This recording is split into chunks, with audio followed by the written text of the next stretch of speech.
నమస్కారం ఘంటారావానికి స్వాగతం. ముందుగా ప్రధానాంశాలు.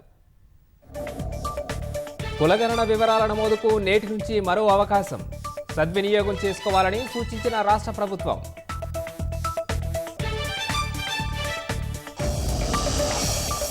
సంచలనం సృష్టించిన ఫోన్ ట్యాపింగ్ కేసులో కీలక మలుపు.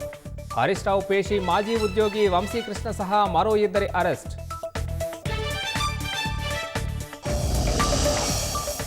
ఢిల్లీ స్టేషన్లో కుంభమేళాకు పోటెత్తిన ప్రయాణికులు. రైళ్ల ఆలస్యంతో తొక్కిసలాట, 18 మంది మృతి.